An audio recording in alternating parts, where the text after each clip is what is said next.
Come, Holy Spirit, and speak to our hearts. Give us thoughts of wisdom and inspiration to see what we have to adjust in our lives. We may serve you without obstacle and be totally at your disposal.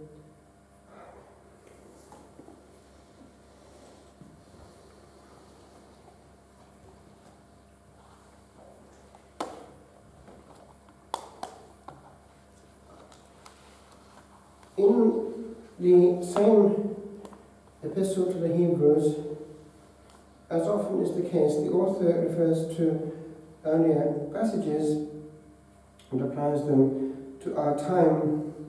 Well, we have here a word which we can take up as we begin this meditation. It's carrying on in the 12th chapter of the epistle to the Hebrews.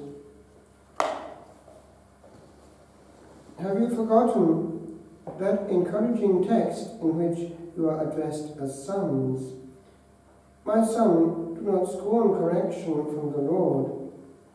Do not resent his training.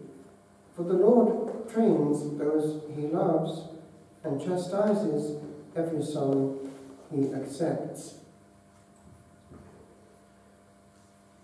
It was written by an Eastern Orthodox Archimandrite one time when referring to the difficulty of correcting candidates sometimes, that actually correction is a mercy, and when it is perceived as a threat, one can't do an awful lot. It can be a great blessing to have somebody who at last tells us our truth. However, having said that, for it to have its effect, it needs to come from a desire not to pull down, but to build up. It is easy to criticize and demolish, to belittle and humiliate, and if that is perceived to be the atmosphere, the chances are that it will not have its effect. In daily life, we don't have to correct all that we see. If we do, we will be heavyweights. But there are situations in life in which that obligation changes, and if we don't, when no one else will, and it is our duty to, then something of the blame for an ongoing situation then comes into our court. One is hesitant in certain situations to attack certain questions, notably in public speaking. And yet, when one observes that that is precisely what is going on over a wide area, one begins to see that perhaps it is not just a social factor, but actually quite satanic. There are times when, if certain things are not said ever, we then are actually playing the game of the wrong side. Tacens consented. Sometimes the silent one is actually consenting secretly. Heaven at times directly intervenes and corrects. Usually, however, it is through a secondary cause, a human being, and therefore we do take seriously somebody who has that, perhaps, inspiration to exercise the ministry and mercy of correction. It is the litmus test of humility or its absence, of which we were speaking yesterday. If the immediate reaction is that of an upsurge of self-justification, even if it's only silent. The soul who is looked at, regarded by God, and is aware of that, is aware that the true judge is God himself. And I remember coming across this passage in the Purgatory manuscript, which I translated way back, in which the departed nun was warning the living nun who was making penance for her to get her out of purgatory, that this was something that needed to be looked at. If she was, in that need to be justified by her peers immediately, and to reach that point to make all kinds of justifying reasons and excuses eventually, then the indication was that there was something supernatural not there. That holy nun would certainly have been supernatural, but there may have been a slight desire even there at times to explain why. Now, this departed nun was also seeing things in a clearer vision because she was on the other side and herself in purgatory. Well, she was saying and showing indeed that to be a soul of a contemplative gaze is also to be a soul separated and indifferent to the noise of human words when it came to praise or its absence. The way that we handle praise also is interesting, because it's not necessarily a great humility to deny something. True humility is to recognize but then deflect to the true giver. False and noisy protestations of humility are actually a subtle form of pride. There was a saint way back who said, "Je me méfie de l'humilité qui se montre." I am distrustful of humility that shows itself.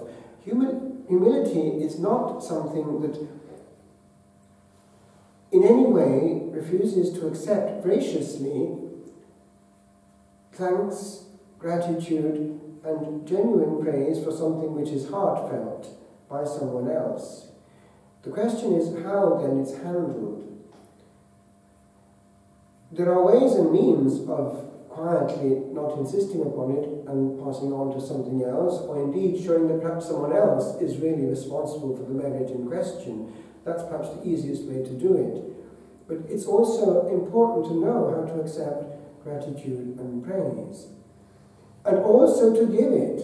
And that, by the way, is something which would have been in the Gospel had we used the Ferial Day reading today. This question of knowing that element of not taking anything or anyone for granted is important. And it's also a sign of humility. We thank people and we never take them for granted. As consecrated souls, it can happen perhaps more than to other people. We can be receiving a lot gratuitously and getting into a mode of taking it for granted. It's not good. Or services, taking services for granted. Again, people need to be appreciated and they deserve quality attention and time. Each soul has feelings. Having said that, there are times when occasionally heaven directly intervenes and corrects. It can be through a divine permission for something to go hugely wrong. Again, it's a use of secondary causes, but it's becoming closer to the origin in a sense.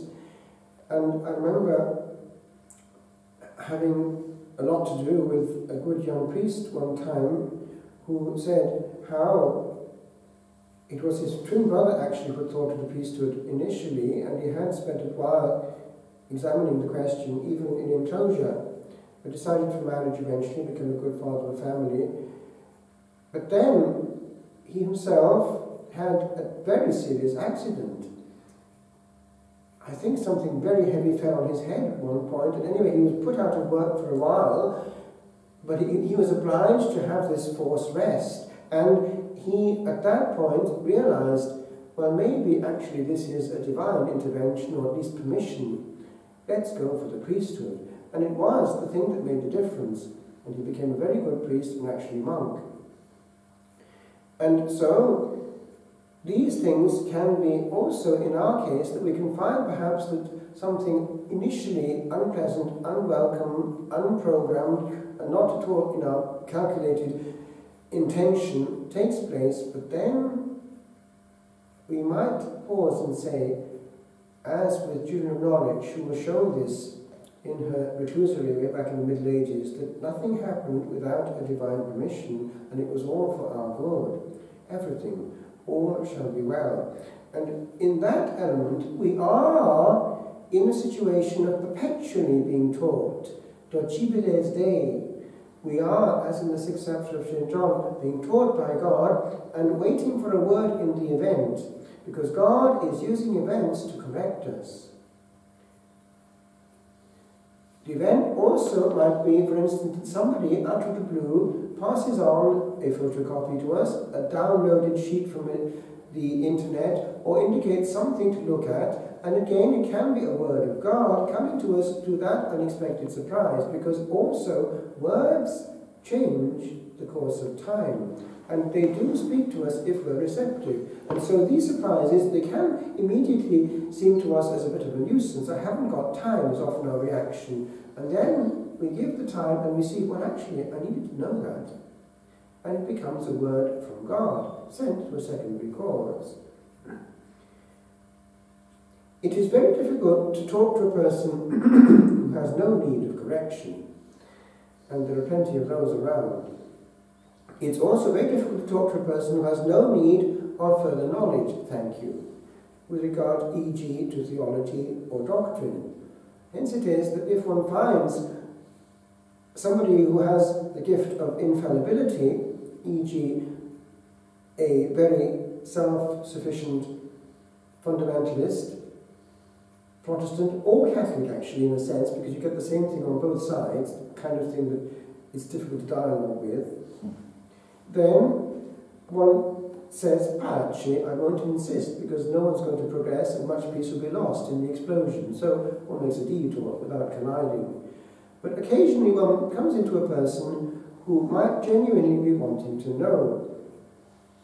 I remember actually in Bangor, when I was doing theology as a state student at that point, in the class we were lots of future whatever we might be of all denominations, and one Christmas we were having the college Christmas dinner with some of the staff, and I was talking to people who were actually already preaching over the weekend, because that's the way they do it, and they had a lot of experience. But then it got onto theological dialogue, and there was one lassie there who was a good girl doing a doctorate, and she was passing me her Hebrew notes. She was very clever. But it came to this point there. One of the, he's now a preacher himself, ordained, was saying, this lassie has had more visions than Ezekiel and doesn't listen. Anyway, I said to her, well, actually, she does listen, and that's one difference. When she asks a question, she wants an answer and hasn't got it ready.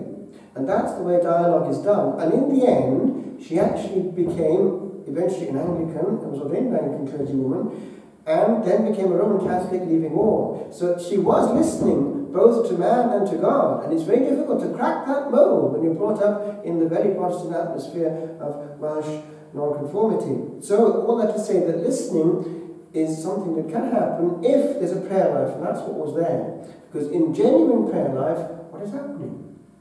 When it's on the receiving end. Prayer, if it's authentic, is a process of opening up to something greater on every level, including truth. So, it's not enough to be addressing prayers. Even the divine office is not the sufficiency of complete encounter with God in the course of the day.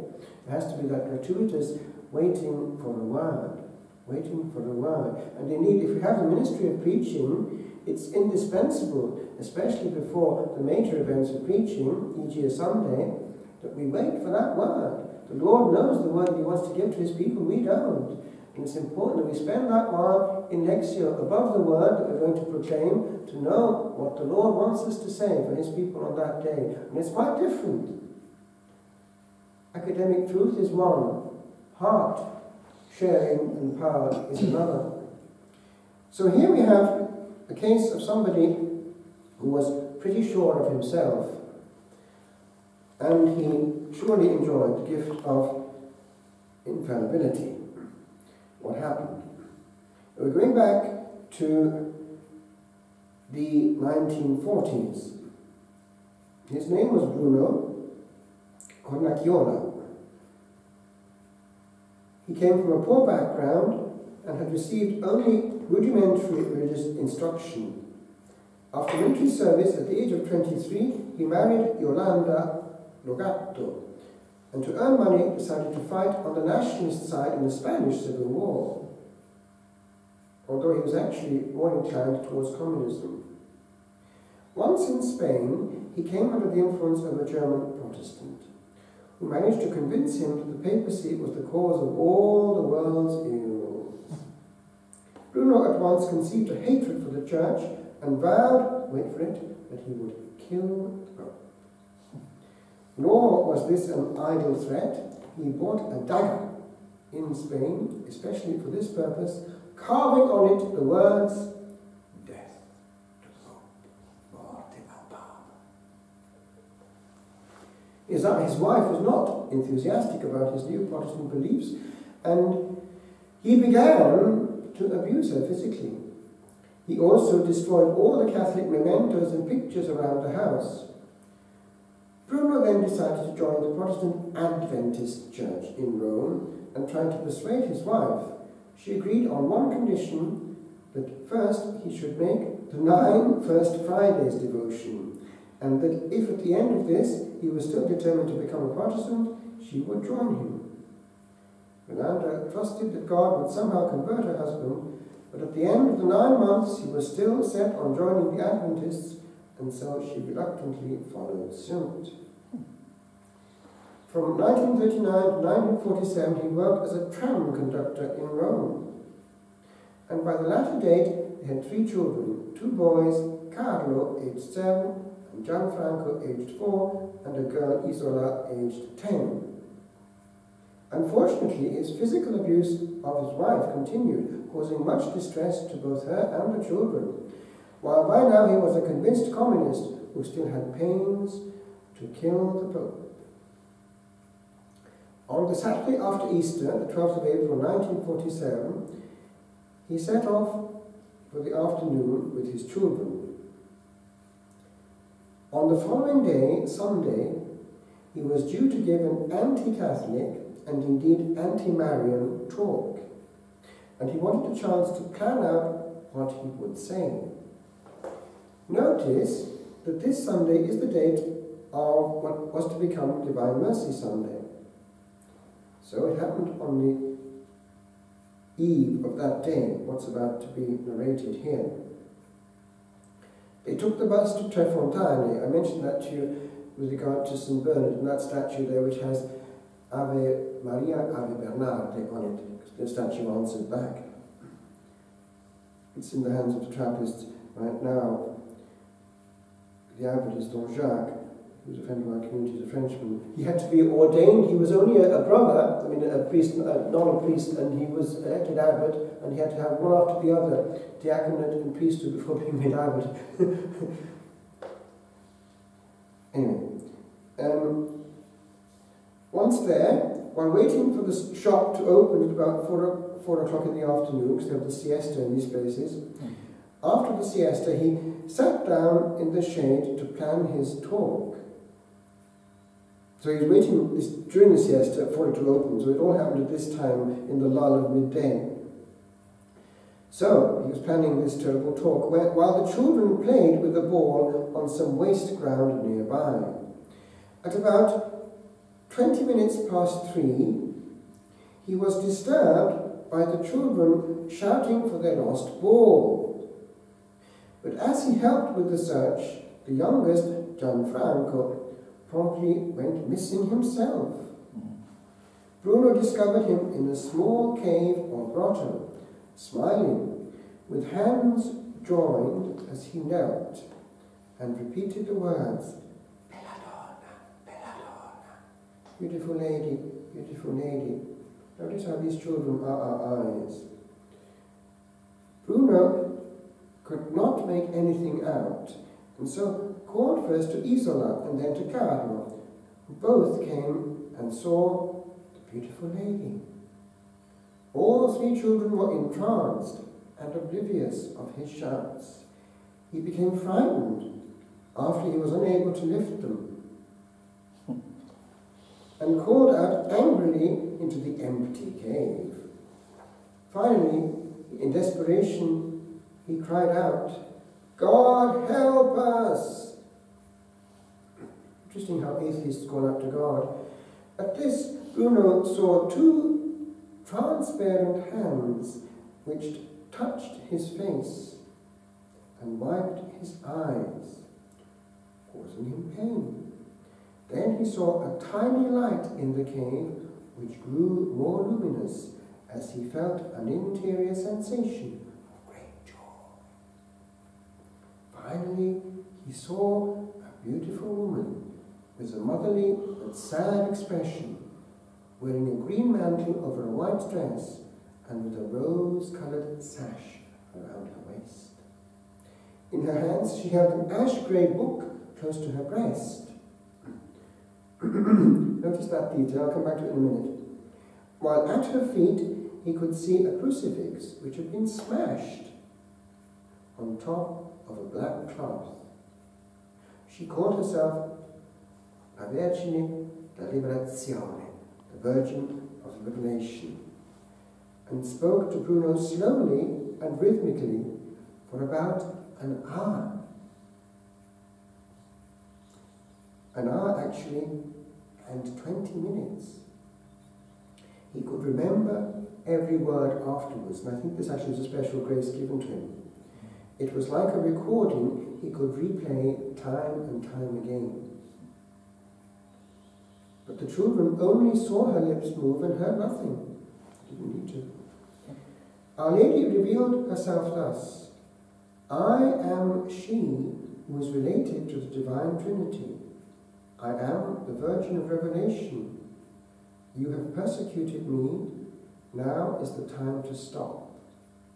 Come and be part of the holy fold, which is the celestial court on earth. God's promise is unchangeable and will remain so. The 9 first Fridays in honor of the Sacred Heart, which your faithful wife persuaded you to observe before you walked down the road of lies, has saved you. She counseled him, live the divine doctrine.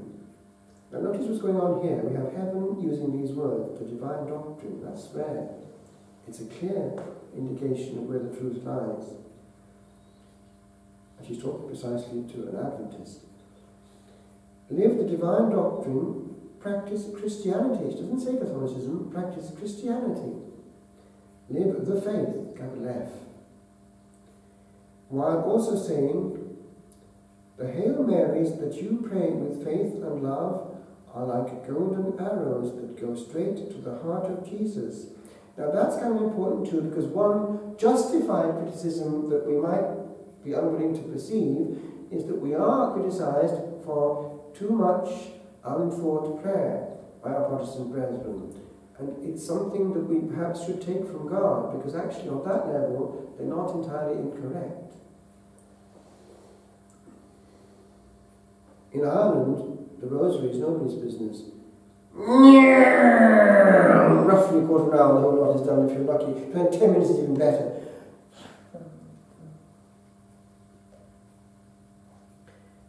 So, the Hail Marys that you pray with faith and love are like golden arrows that go straight to the heart of Jesus. And pray much and recite the rosary for the conversion of sinners, of unbelievers, and of all Christians.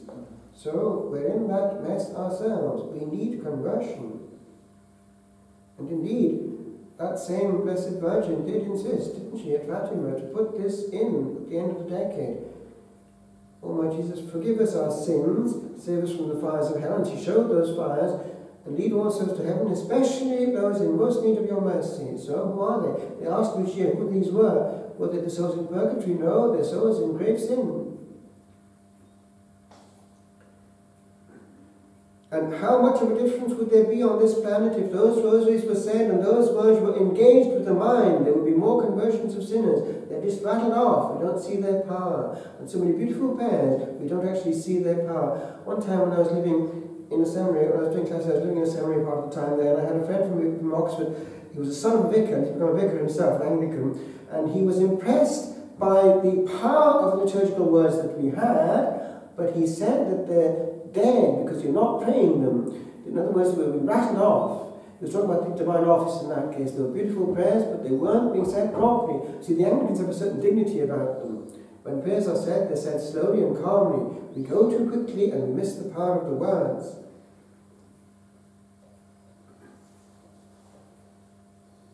She indicated future conversions and cures with these words. I promise this special favour. With this sinful soil, the soil of the grotto, I shall perform great miracles for the conversion of unbelievers and of sinners.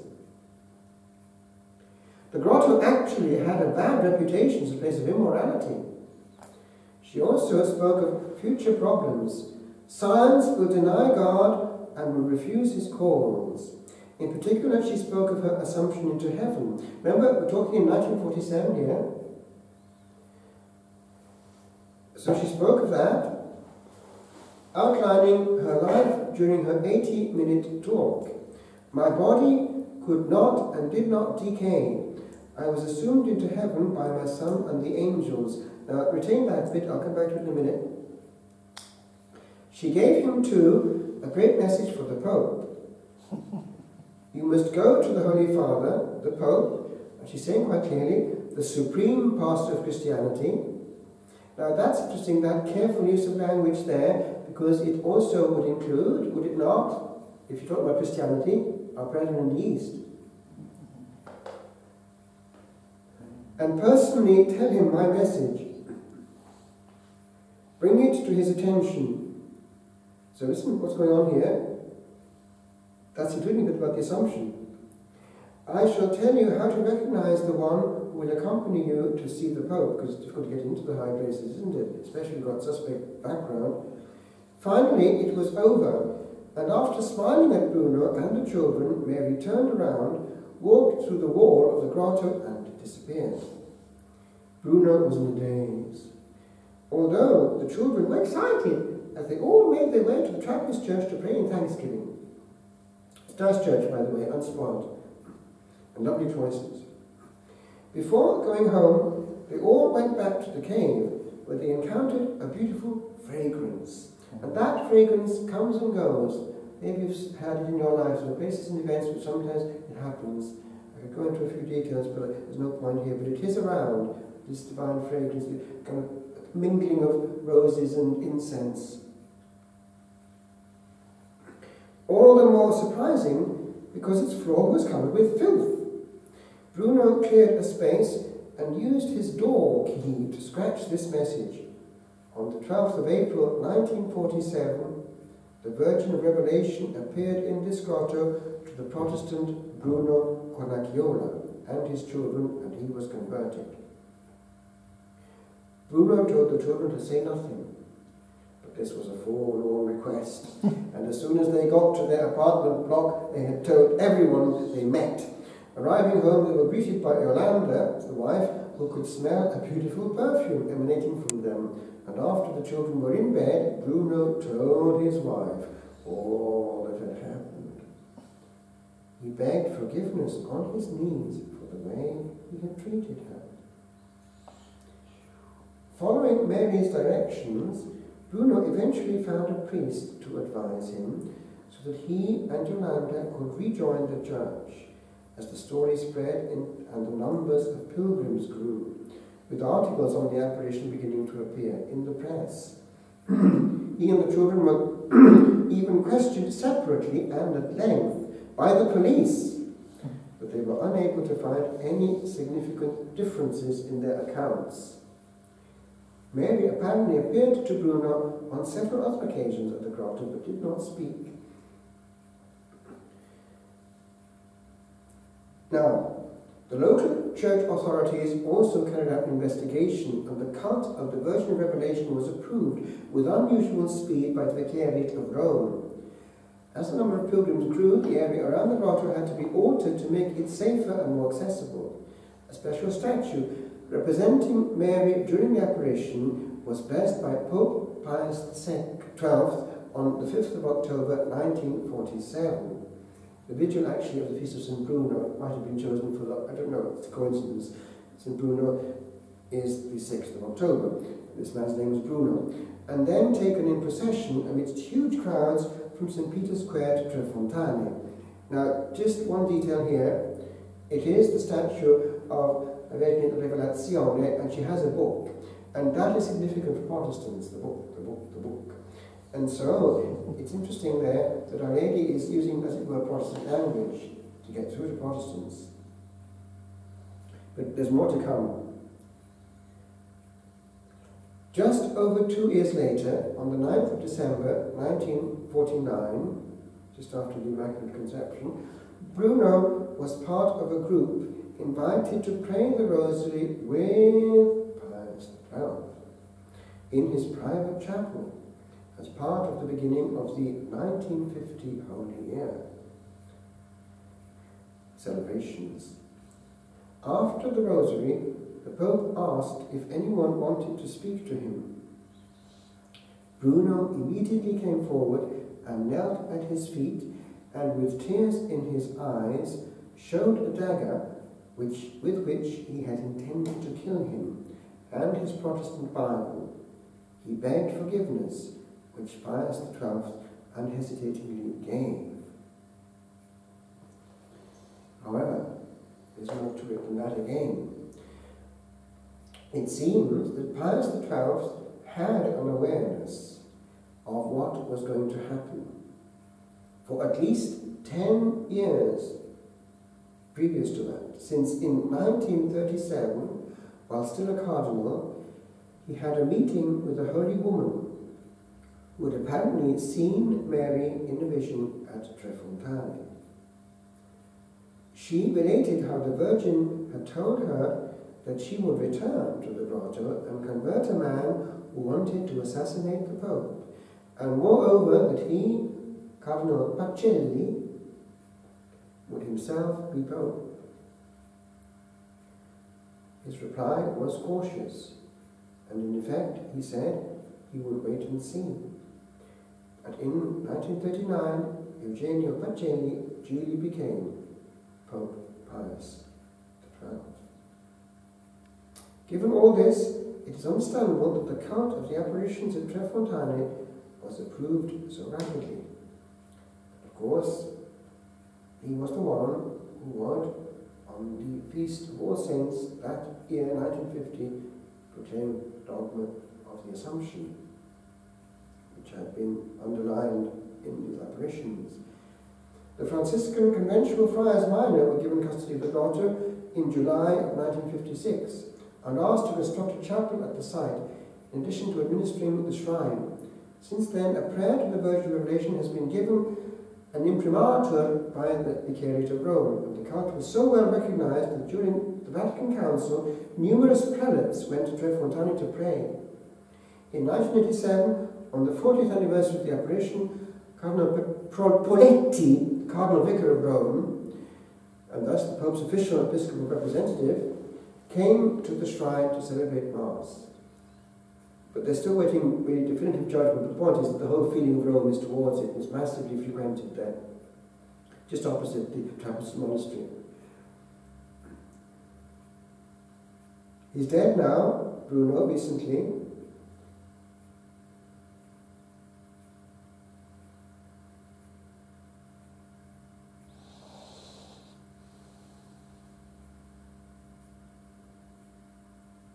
And it's something that we need to bear in mind when handling anybody who, for instance, is coming at us, as might be the case in a country like Holland, who would be fairly keen on demolishing the Catholic Church.